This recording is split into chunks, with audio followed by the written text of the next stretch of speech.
a lot of little pieces, 60 seconds long, shooting vertical, lots of little bits with Al. I'm just a guy. We're almost always jumping on a connection flight, which is where things get really froggy. So I lost you guys in the crowd because as he was leaving, he got in a car. Yeah. And I'm like, Garber!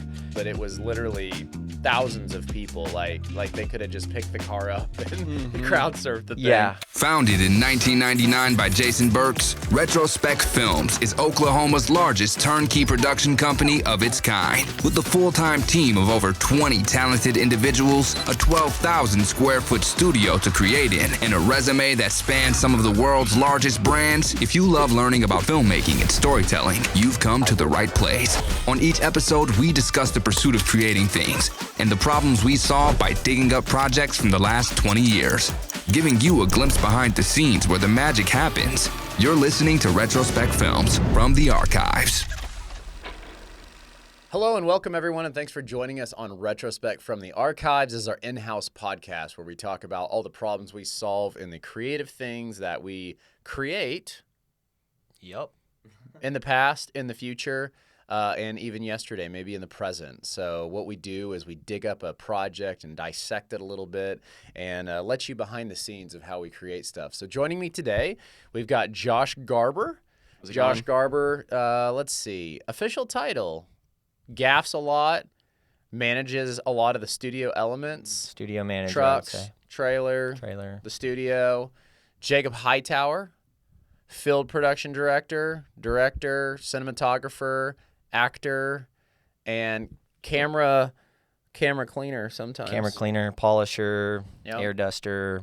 And sometimes you lay on the side of the highways with me underneath a broken trailer. That is true. Yeah. All three of us. All three of Oh, us. yeah. Fun times. Getting chiggers and stuff. Getting But, chiggers. you know, Worth it. just I'm just a guy. You're I'm just a guy. Renaissance man. Renaissance man. Renaissance man. Just a guy. Just a guy. Today, we are going to talk about a pretty cool project that we worked on, I don't know, just a couple months ago. Yeah. And it was with Raising Cane's Chicken and Al Horford of the Boston Celtics, known as Big Al. An incredible basketball player. He's been playing for them a long time. He's from the Dominican Republic. He is 6'9", 240 pounds, and just a mainstay for the Celtics. An incredible dude. Yep.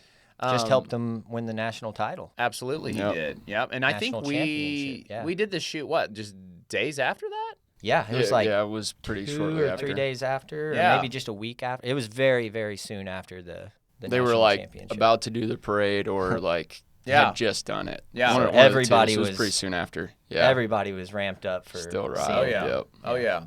So this project was unique. What we were creating is something working with Raising Cane's, and this is something they used on social media and in different outlets that had Al Horford on it. And, really what we're going to talk about today is just the execution aspect of that. Some of the unique variables are, one, when you're working with celebrity talent, traditionally speaking, you've got to be very, very, very buttoned up. So in these specific types of shoots with them, we have 1 hour on a countdown of that person's time. So they show up and then the timer starts and we are working and then the timer ends and we've got to get all the things that we need to accomplish for it. So let's just talk first a little bit about equipment and maybe personnel. I believe on that shoot, was there just 3 of us? It was just us 3. Yeah. Yeah. Just us Yep. 3. Let's talk a little bit about some of the gear that we brought and maybe the why. Yeah. On those, we try to pack very minimal because we're jumping on a plane. We have to get off the plane. We can't carry a bunch of lights in, so we chose not to check anything. So we packed down super minimal with all our cameras. I think we had 2 C70s and a R5, Canon R5. And then the Sony. And the Sony, because we have to take photos too. And it's just, it's not much, but it is a bit of a challenge when you have to take what we would normally use on big scale shoots and then try to condense it down into small packages, but still have everything you need. It comes down to the simple quarter 20. If you miss one of those and not pack it, it could hose the whole shoot. So just making sure you go through and lay it out and kind of look at the inventory as you're packing. That's been the best for us. And I think packing with Josh here, we've just become like really good at packing. Packing gurus, man. Yeah, exactly. So we just play Tetris with these things. And tell me, it's interesting to expand on that a little bit, but so many times people say, "Whoa, you guys flew with all this stuff," and honestly, it's an odd little specialty to become like really good at. But I do feel like it's something that makes Retrospec better for our clients because we travel all the time. And so many times, like for me, like compromise in image quality is just not our game. So it's not like, okay, well, let's bring the crappy cameras. And beyond that, beyond just like having the gear we need, I want to press into the carry on aspect a little bit too, because so many travel shoots are such that you're flying in right before the shoot. And I can't tell you historically, just working in production for over 20 years, how many stories I've heard where it's like, oh yeah, the production team showed up and the check bags didn't make it and they had to try to rent whatever and there was a drive to location and so we really couldn't get what we wanted to get. And like quickly, like we realized like that's not our way. Like we don't do it like that. Like we're going to make sure that everything that we have to have is in our hands and it's going to get there. And if there's stuff we have to check, if it doesn't show, we can still live without it. yeah, that's kind of a rule of thumb when we're packing is pack the things that we carry on that we know is going to be with us on the shoot so we can still function and make things happen. And there's been times where our check bags hadn't showed up. Yep. We still had to do the shoot. The show must go on. The show must go on. We're almost always jumping on a connection flight, which is where things get really froggy. So it's not even worth messing around with if we can get away from it. So. Well, let's talk a little bit about the layout of the who was doing what. So on this one, I was directing, and then you guys both had cameras in your hands. You were also shooting stills, which I think since then we've kind of learned is tricky and hard. I think even going into this next, we're about to do another similar shoot to this, where we're actually just going to have someone dedicated to that because I took it over for a bit, and I'm like, maybe I can direct and shoot photos, but it's pretty tricky. Yeah, that would be challenging. So this one, Al shows up, who is in Boston, is a pretty big time celebrity. There's thousands of people that have gathered outside of Canes. A lot of media. Yeah. A lot of media. Every media outlet known to man is there.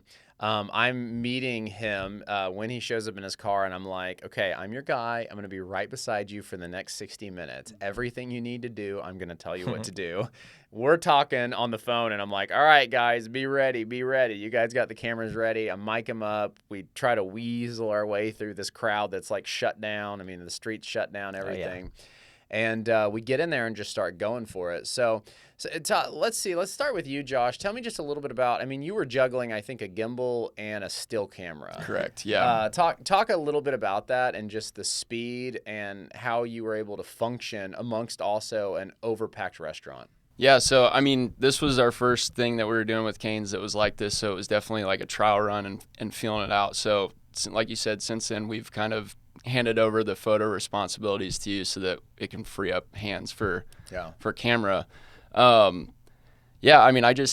had the Sony wrapped around my neck ready to go for photos, and then when we had shots specifically that were gimbal shots, I was running with it. So to start out, he was in the parking garage. It was really funny. I was going to touch on that. Me and Hightower were like strategically trying to sneak over to an area away from everybody. Yeah. But people started to catch on, and they're like, these guys know what they're doing. Right. Yeah. I think they know where he's coming out. And so we'd get like one or two people come stand. They're like, we're just going to chill by you. And then as soon as he came out, it just closed in. So you're trying to get I'm just trying to get that gimbal shot. Hightower sprinting around the crowd to get in front of him. It was cool, but crazy, and from that point on, that started, how the run and gun of that entire shoot. It was just a wave shoot. After that. It was just a wave that was just traveling. It was wild. You look down at your watch, I think we started at 1 o'clock? Yeah. Something like that. 1 o'clock, and then next thing you know, it's 2. It's just wild. But goes fast. Yeah. I think it's probably worth doing because when you were talking about the intro shot with the gimbal that you took, I mean, that's like one of my favorite shots. Like, I love that shot. Let's cue it up real quick. So let's watch this little video that we made for Canes. It's on their Instagram.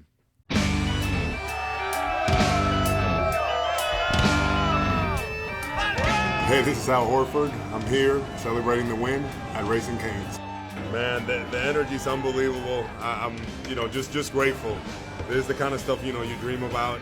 Hot, fresh chicken fingers for Boston. Let me get you a box combo today, all right? You gotta get the cane sauce. Cane sauce is it. All right, let's get it. I know a few things about baskets. Somebody say one love? All right. Hey, Todd. Congratulations to you.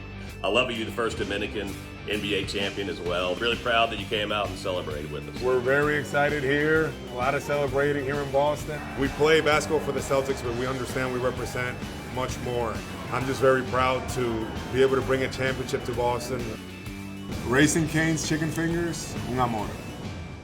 So as you can see, obviously, a lot of little pieces, 60 seconds long, shooting vertical, lots of little bits with Al, and we're chasing him around, moving him into different spaces, having him say different things.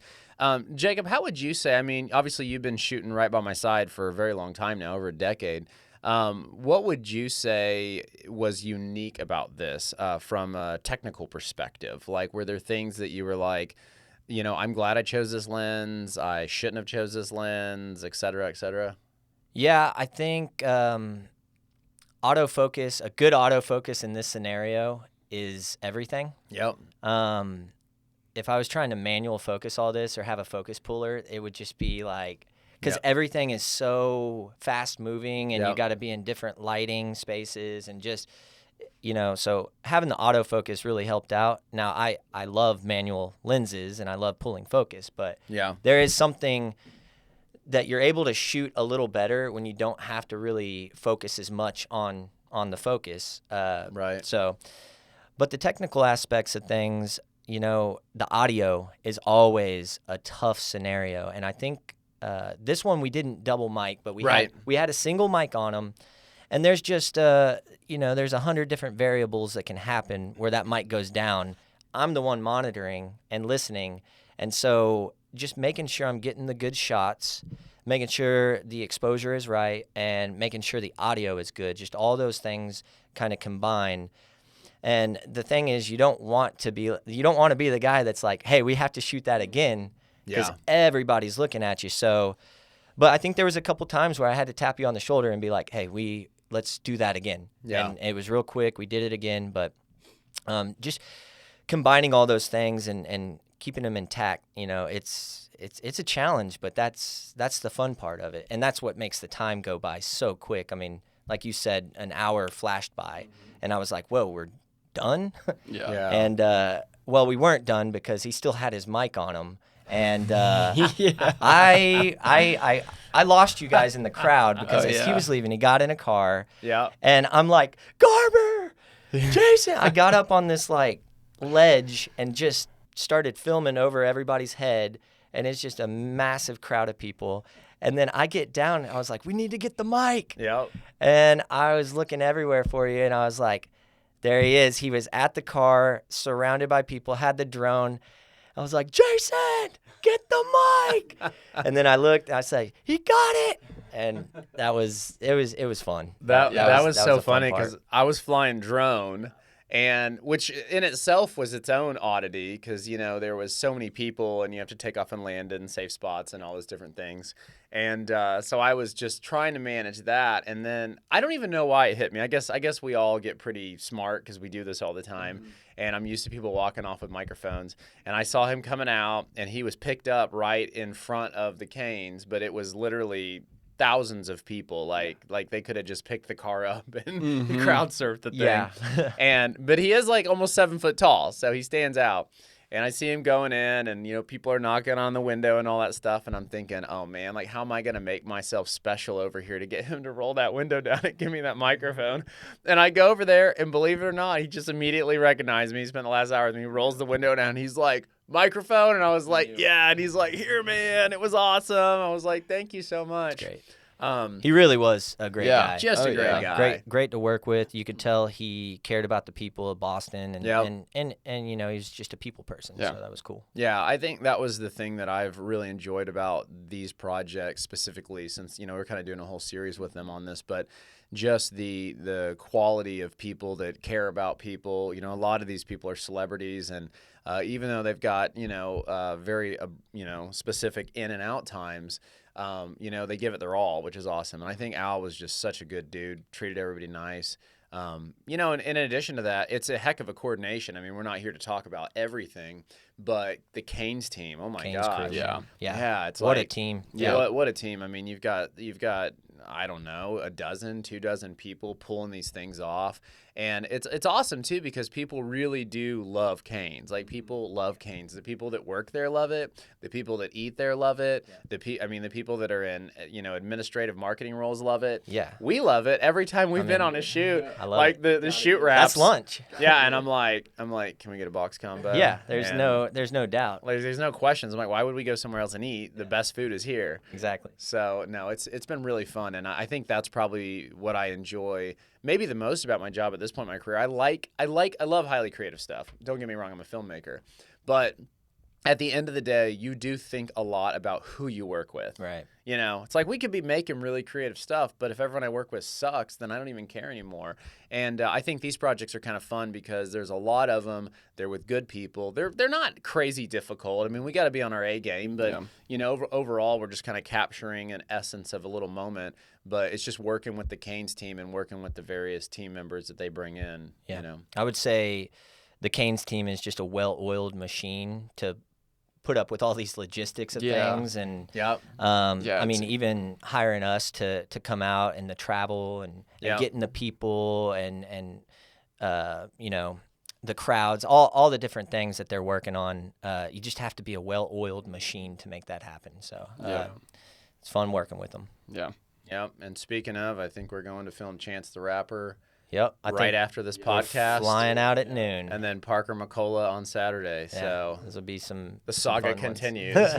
Keep it going. Yep. All right. Well, thanks so much for joining us today on Retrospec from the Archives. We hope you enjoyed this. We have over 40 different podcast episodes now. I think the best place to find them is on our website, retrospecfilms.com, but they're also on Spotify and Apple Podcasts and all those different places. So if you want to learn more of the behind the scenes of what we do, how we create things, and the problems we solve, go check them out, and we'll see you on the next one.